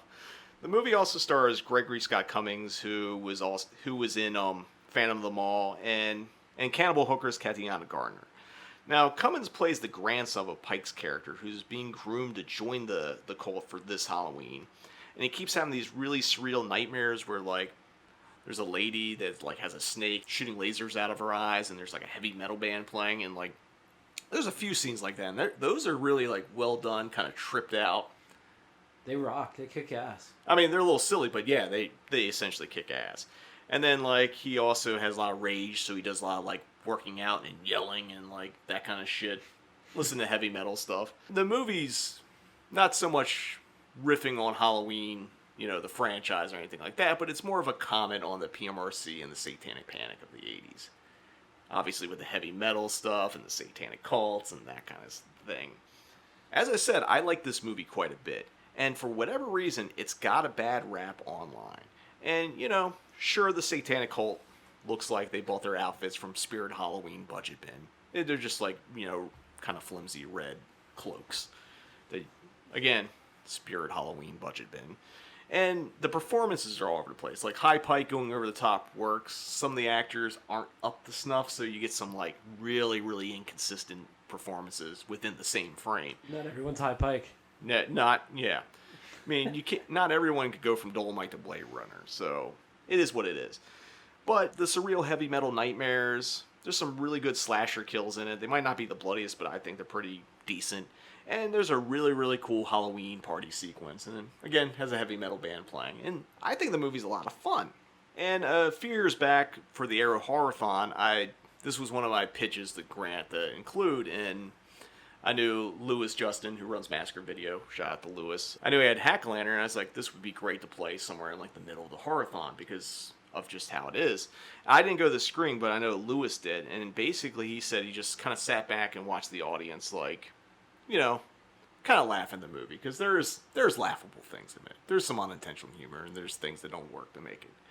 But then the movie does something really extraordinary. And this is why I think it's sneaky good. There's a twist in it where the whole audience is like, fuck, the movie got me. And I know that might seem like a spoiler, but like you won't necessarily see it coming.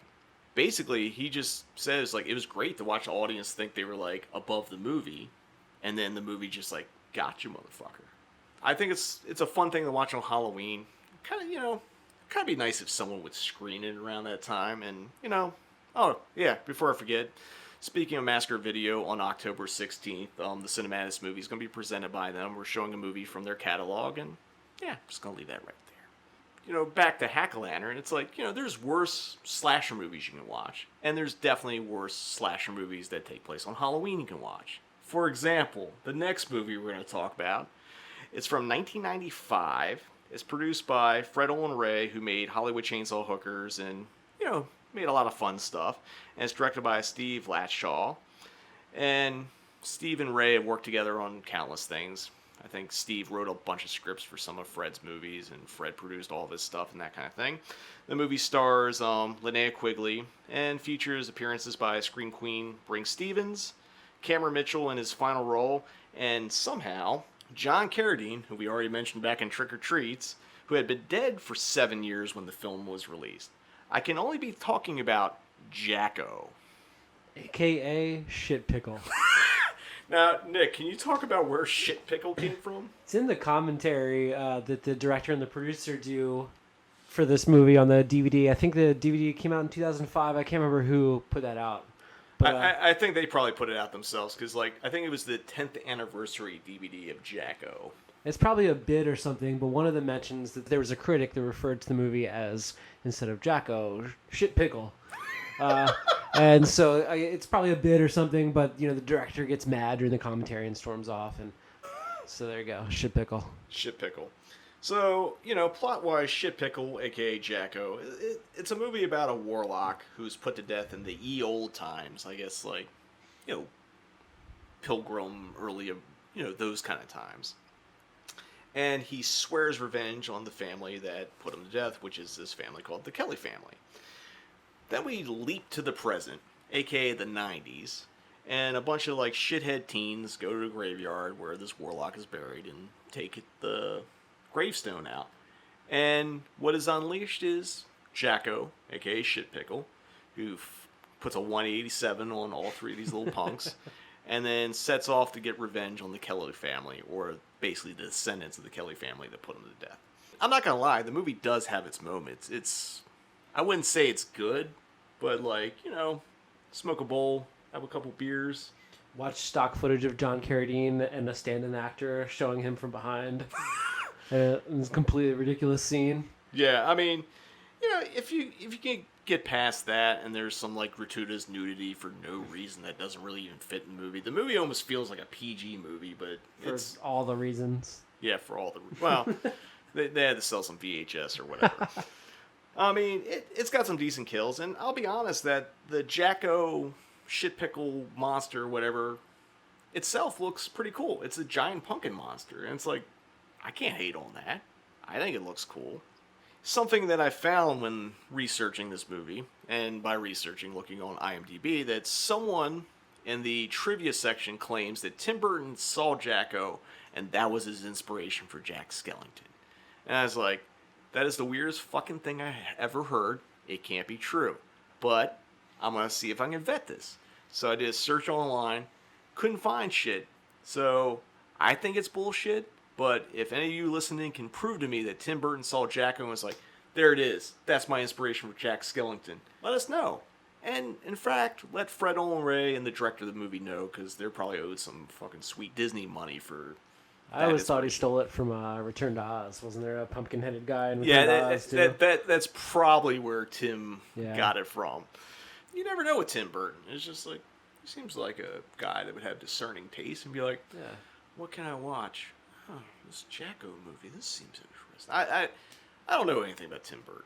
You know, he could easily watch Jacko and be like, there it is. If there's anything I know about Tim Burton, he watched Jacko.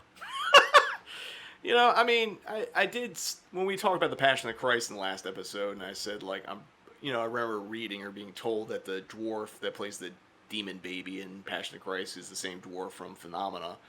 You know what? Fuck it. Let's just say Tim Burton watched Jacko. That's where you got Jack Skellington. Fuck yeah. It's on the internet now. It's obviously true. You already mentioned this part of it, but we were talking about John Carradine's participation in this movie. And again, Sandy King and Peter Jason have the best story about his funeral, which I can't talk about. But we can talk about him appearing in this movie. And from what I looked into, his bit was filmed in 1985, which had to be for a completely unrelated project.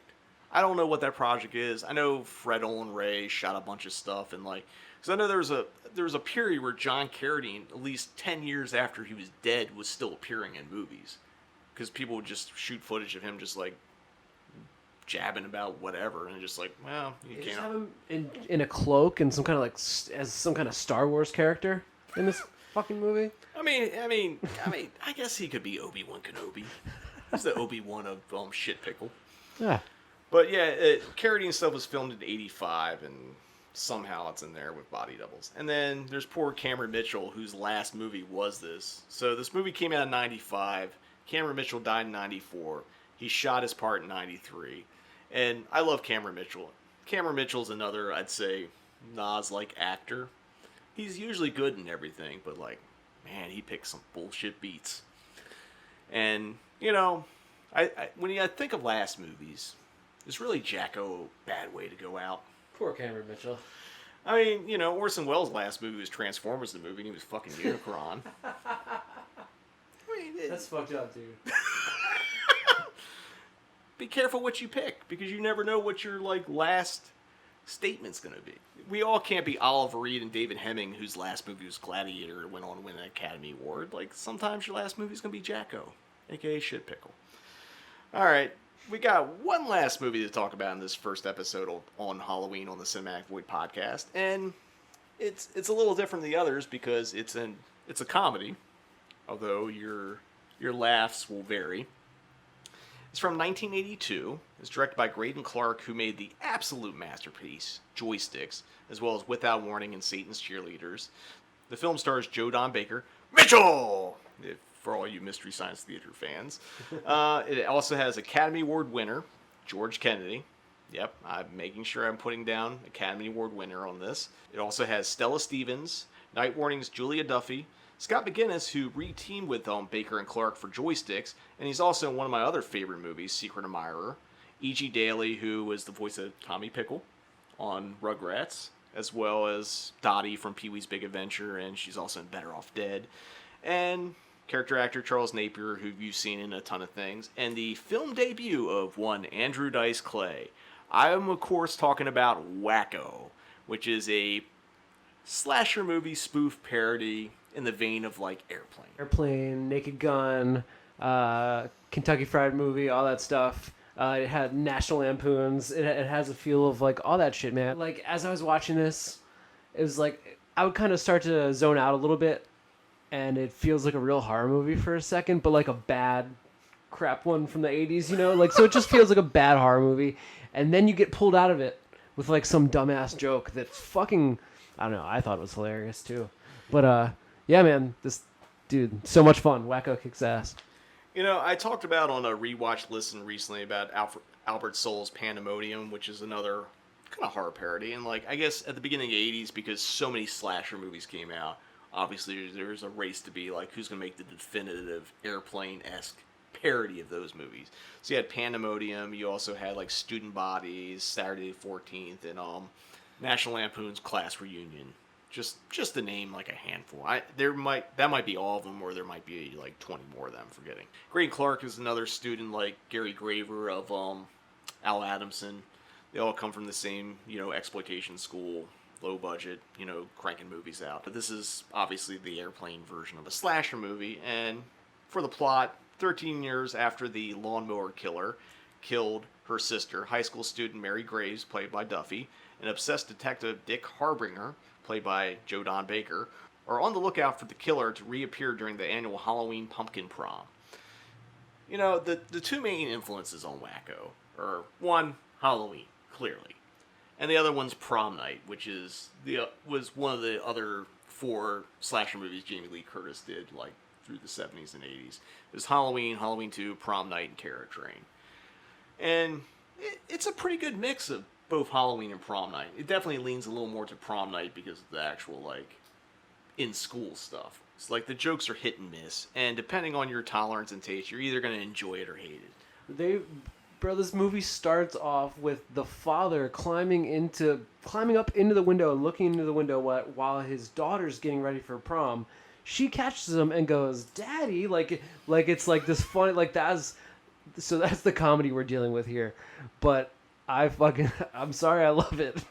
It's so dumb. It's so dumb. You can't take it seriously. Come on. Again, Oscar winner George Kennedy climbing a ladder. Fuck? Dude, this movie has more creepy father-daughter shit than fucking Pornhub. It's insane, but like it's a goofy joke that works because the movie's so just like quirky, dumb. If you just take it for like a product of its time, I guess, which is like, I don't know, pedophile jokes were a product of the early 80s. I mean, for me, I think there's some good jokes. Like one of my favorite sight gags is that they go to like the one school is the Hitchcock school and they're playing the football game against De Palma, because there's always that thing about Hitchcock versus De Palma. De Palma's trying to be the new Hitchcock kind of thing. So, but the thing that works for me in this movie is that like everyone seems committed to like the stupidity of the premise, and everyone just kind of gives their all, and just like regardless if it's like funny or not, they're just going for it. Throughout it, like I think Joe Don Baker gives a really, really tour de force performance. Obviously, it's over top, and like obviously he has no fucking shame in anything he's doing in this movie. But, I feel like everyone genuinely was committed to making this movie and having fun. And it does show. Whether you think it's funny or not, I don't know. I mean, leave it up to you. You can watch it on Amazon Prime. Vinegar Syndrome put out a nice Blu-ray of this, which is probably better than the version of Amazon Prime. I think that's just a VHS pool, which is, like, so dark, you might as well just, like, not watch it. But, yeah, pick up the Blu-ray. Pick up the Blu-ray if you want to see Andrew Dice Clay getting a boner at the dining room table, dressed as Superman, and the dining room table lifts up and tips over. If you want to see that, check it out. If that joke is your bag, Wacko is going to fill it up. So one last thing about Wacko is there's a scene where they're having like the school dance or whatever, and there's a power pop band playing that's like kind of in the same realm as like the Kinks or the Cars or something like that. And I remember the lyrics are, "Don't let me catch you messing around with my baby." And it's like just perfect late 70s, early 80s power pop. It made for film, which there's a number of those songs that we've probably talked about in the past. Yeah. There's Baby Lied from Neon Maniacs. Oh, There's yeah. obviously Pinball Summer. If I had a little more money to like just kind of throw around, I kind of want to do a Cinematic Void power pop collection of songs from movies. So it'd be like Pinball Summer, Baby Lied, this song. There's a couple other I'm forgetting off the top of my head, but like there's some straight up fucking bangers you can put on there. Like there really are. It's too bad you can't even make like a Spotify or Apple playlist of these types of songs because they're just not even up. Yeah, I mean, it's kind of sad because both Neon Maniacs and I think Wacko don't have official soundtracks available, and like, there's like countless fucking soundtrack labels at this point that do special editions. Instead of reissuing Goblin for the 800th time, put out the Wacko soundtrack. Put out Pinball Summer. Put out Neon Maniacs. Don't just put out obvious shit. Put out some fucking good shit with some good power pop. Or partner up with us and let us curate that power pop compilation. I mean, you and I would love to do it. So, hey, you own a record label, You got some money burning a hole in your pocket? You like power pop? You like horror movies? Hit us up. We'll curate your fucking cult film power pop soundtrack. All right. We're going to take a quick commercial break, but when we return, we're going to be back with Read, Watch, and Listen on the Cinematic Void podcast.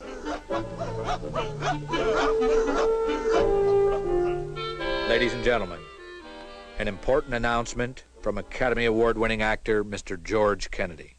One very serious point. Lawnmowers do not kill people. People kill people. Wacko, wacko, wacko. At last, a motion picture made by, for, and about people just like you and me. Welcome back. It's now time for... on the Cinematic Void podcast. This is the part of the podcast where we talk about all the things we've been reading, watching, and or listening to. All right, Nick, tell me what you've been reading, watching, and or listening to. All right, well, you know damn well I've been listening to Conway the Machine's From a King to a God, his new full-length that came out Friday. We were sitting in your car and listened to it like pretty much the moment it dropped on Apple Music. And I won't speak for you, but I can say I'm completely blown away. And it's probably instantly my record of the year. I mean, I'm on the same page as you, and like there's been some fucking just amazing fire fucking hip-hop records that dropped this year. There's been Alfredo, there's like Unlocked, there's like Conway has had a few EPs that are just up there too, and like at least right now, until we get to maybe December when I sit down and re-listen to everything, like this is like I don't even think it's close right now.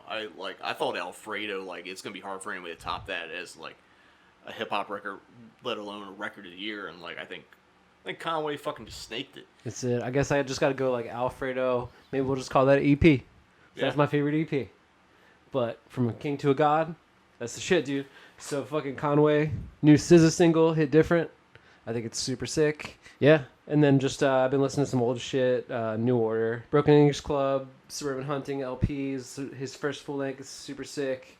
Antarctica, band from early 2000s, members of Christie Front Drive, doing kind of a dancey New Order sort of thing. So I guess I've been just jamming some like electronic type shit lately.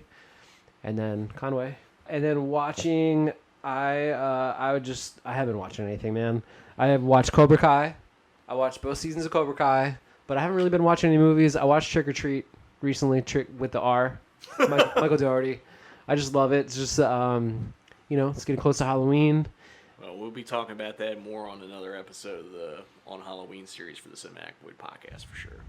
And that's about it for me, man. I've been reading. I've been making music. I got a little new synth. So talk about that new synth because man, you I busted guess. out. Yeah, I'll brag about it. I just got an OP1, and that thing's been out for like 10 years at this point. But I don't know, this thing's sick. I'm playing it in Jim's car at the drive-in. We're not watching movies. We're playing with synths in the car. It's all good. I mean, honestly, because I'm working the drive-in, so it's like, yeah, I could sit down and watch the movie, but instead it's like, I'm catching up on new music, working on other things. It's like it's like being at home and putting a movie on the background. I've already seen The Fly. I've already seen The Blob. I've seen these 100 times. So we're playing with synths. Playing with synths. We're listening to Conway the Machine. Yeah. I mean, I guess I'll just go ahead and segue here. Like reading wise, I haven't been reading shit. Like, I mean, I've been doing research obviously for all these episodes, but like sitting down and reading a book for pleasure, I was reading like the Roller Coaster like novelization. Finished that. That it's fun. It's weird. There's definitely some liberties with that. But yeah, recently I haven't been reading anything. Watching though, I've been skimming through a lot of the movies we were talking about. Like, I'm probably gonna end up watching Halloween 3 closer to Halloween, and I've seen it enough times. I mean, fuck, I have the goddamn tattoo. I should know that movie like the back of my fucking hand. I should know it better than my wife. I should know better than my cats. I should know better than my parents at this point. I mean, I don't really need to see Halloween 3 again, but I guarantee I'm going to fucking probably watch it again when we get closer to October 31st. But things I've watched recently, I recently re-upped my Shudder account because, like, when I was looking through, like, sometimes it's not really convenient for me to pull out a Blu-ray and watch something. So I was like, when I was doing research and I was sending you links of things that we can, watch for the podcast for the next 4 episodes, I was like, shit, a lot of this stuff's on Shudder. I'm just going to re-up Shudder. So I got that.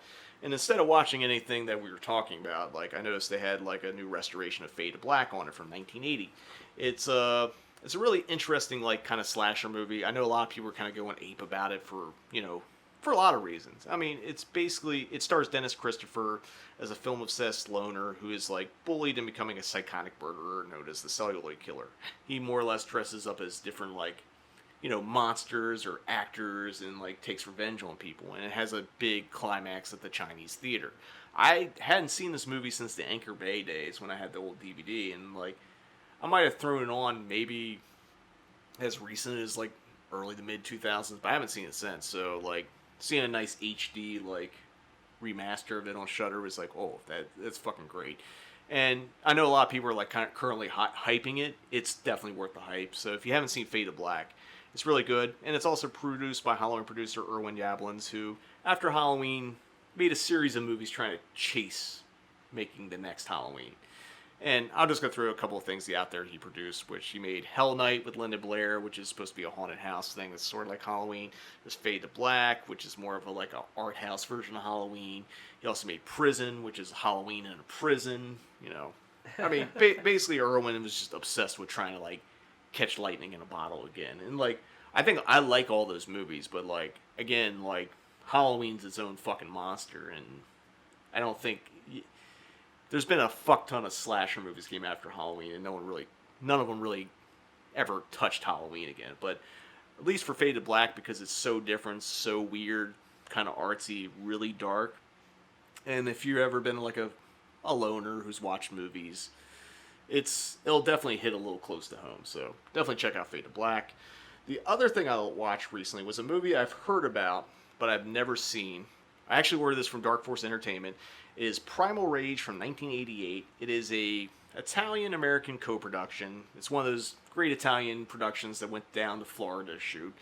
It's written by Umberto Lenzi, and it's directed by Vittorio Rambaldi, who is the son of special effects legend and Oscar winner Carlo Rambaldi, who also did effects on the movie. And more or less, it's this Florida college where they're doing experiments on baboons. And one of the baboons, like, attacks this, like, college newspaper reporter is trying to get an expose on all the weird shit's going on. And when he gets bit, it basically makes them go crazy and become these, like, weird animalistic humans that attack people. And because I just watched it, I'm going to be adding it to the next episode of the On Halloween podcast, because it also takes place on Halloween. And, like, the whole climax, like, it's nuts because it's this, Halloween party. And, like, all the costumes are, like, no one would be wearing these costumes. These are clearly Carlo Rambaldi, like, stepping up and making some crazy costumes that kind of go with, like, the mayhem that's to come. But, like, there's, like, these three jocks that get bit, scratched, or whatever, who become affected, and they're wearing these, like, skeleton masks with these blinking red eyes, and it's really fucking creepy. Like, the movie's absolutely nuts. Listening-wise, we already talked about that Conway the Machine record. Like, that, again, probably record of the year. But then I know, like, his other Griselda cohorts, like, West Side Gun and Benny the Butcher have fucking records dropping too, so, like, who knows? I know I've said this before, but Griselda is essentially the Guided by Voices Robert Pollard of hip-hop, with, like, just how many releases they drop. And, there's a difference between just one Robert Pollard and, like, three dudes in a crew, but, like, they are way prolific. But on the, like, Pollard, a lot of stuff they put out is really fucking good and really interesting, so I'm excited to hear all the stuff they got coming out. I actually went back a few years and checked out a Conway mixtape that I was listening to it last time we did the podcast and forgot to mention it, so I'm going to mention it now. It's a mixtape called The Devil's Recheck. The first song on it, called Coco in the Mirror, is a fucking banger. I think they used, like, funny enough sound clips from the Rob Zombie movie Devil's Rejects, but that's forgivable because the fucking mixtape is, like, fucking great. Another thing I've thrown on recently was an old favorite of mine, actually. It's Focused by the Souls of Mischief. Souls of Mischief were part of the Hieroglyphics crew with Del the Funky Homo Sapien. They were on Jive Records before Jive decided they were going to put out Britney Spears and NSYNC records. They were just doing, like, hip-hop stuff. I think somebody was wearing a Hieroglyphics face mask in that new Conway Method Man video. The lemon fucking... Yeah, I did see that. I was like, oh, that's fucking rad. Focus is a little different from Souls of Mischief because, like, it's four guys. They usually rap together. But, like, it's a collection of almost, like, solo songs from each artist. And occasionally they do a team up here and there. But it's essentially, like, solo songs in a combined record. it came out after like their second record on Jive, No Man's Land, and then they got dropped. And I'm not sure if this record was intended to be the next follow up or it's just something that happened. But like I used to have it on tape, and then I also had it on vinyl, and for years I had a vinyl rip on my iTunes, and then since I'm on Apple Music now, they have the record, so I can like not listen to it without all the pops and scratches that my record had. And if you like hip hop and you like 90s, early 2000s hip hop, like this record's pretty good. In fact, if you want a recommendation, you should already own 93 to Infinity by Soul's Mischief. It's one of the best records by any artist in any genre, period. And lastly, in a weird switch, because it just kind of got stuck in my head, I threw on Use Your Illusion 2 by Guns N' Roses, which I probably haven't listened to since like, I don't even know, like, when that record come out? 94, 95? Oh man, I guess it was that late. I never think of hair Maybe metal being that late. Maybe it's earlier than that, because like, no, it probably was like more like 91, 92. I mean, I obviously could look it up, but like it was around when the Black Album came out by Metallica, and I remember like buying this tape mostly because the one song was on the Terminator 2 soundtrack. Which shout out to my dad who took me out of school early to go see Terminator 2 on opening day. But I hadn't really. I wouldn't say I'm a big Guns N' Roses fan. I don't dislike them by any means, and by that, it's just like it's not something I put on. But like the first two songs on this record sometimes get stuck in my head for weird reasons, and it's Civil War and 14 Years, and like they're really interesting, really well done songs. And like I was out for a late night walk one night, and all of a sudden it's like, fuck, why are these songs stuck in my head? It's like, fuck it, I'm just gonna throw them on Apple Music, and it's just like, I was pleasantly surprised. Like, the album's pretty good. I mean, I was skipping around just listening to what I wanted to listen to. But, yeah, it was kind of nice to throw that on, and it's like a change of pace from, like, I've been listening to a lot of, like, death metal and, like, noisy hardcore and, like, hip-hop, obviously. So it's just, like, throwing, like, a rock record. What's so civil about war, anyway? Ooh, that's good. I mean... if you're listening to Guns N' Roses, we'll make a Dokken fan out of you just yet. Doubt it. Anyway, this concludes this episode of the Cinematic Void podcast. We're going to be back each week with a new episode until we conclude our On Halloween series. Like I said, this is episode 1. We'll be back next week with episode 2. We're going to be talking about some other films, including Hocus Pocus, Bill Heinzman, the lead zombie from Night of the Living Dead's like unofficial sequel to Night of the Living Dead, The Flesh Eater, and much, much more.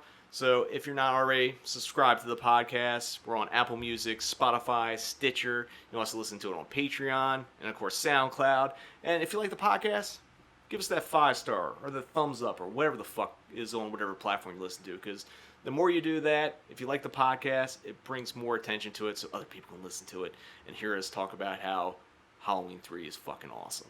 Until next time, see you in the void.